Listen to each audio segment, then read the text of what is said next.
إن قارون كان من قوم موسى فبغى عليهم وآتيناه من الكنوز ما إن مفاتحه لتنوء بالعصبة أولي القوة إذ قال له قومه لا تفرح إن الله لا يحب الفرحين وابتغ فيما آتاك الله الدار الآخرة ولا تنس نصيبك من الدنيا وأحسن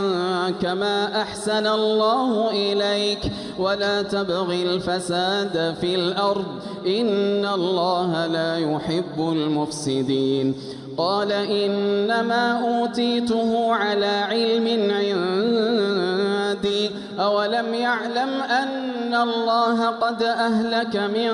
قبله من القرون من هو أشد منه قوة وأكثر جمعا ولا يسأل عن ذنوبهم المجرمون فخرج على قومه في زينته قال الذين يريدون الحياة الدنيا يا ليت لنا مثل ما أوتي قارون إنه لذو حظ عظيم وقال الذين أوتوا العلم ويلكم ثواب الله خير وقال الذين أوتوا العلم ويلكم ثواب الله خير لمن آمن وعمل صالحا ولا يلقاها إلا الصابرون فخسفنا به وبداره الأرض فما كان له من فئة ينصرونه من دون الله وما كان من المنتصرين وأصبح الذين تمنوا مكانه بالأمس يقولون ويكأن الله يبسط الرزق لمن يشاء من عباده ويقدر لولا أمن الله علينا لخسف بنا ويكأنه لا يفلح الكافرون تلك الدار الآخرة نجعلها للذين لا يريدون علوا في الأرض ولا فسادا والعاقبة للمتقين من جاء بالحسنة فله خير منها ومن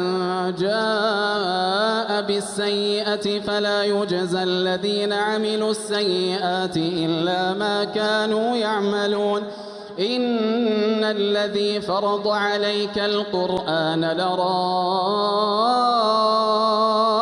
إلى معاد قل ربي أعلم من جاء بالهدى ومن هو في ضلال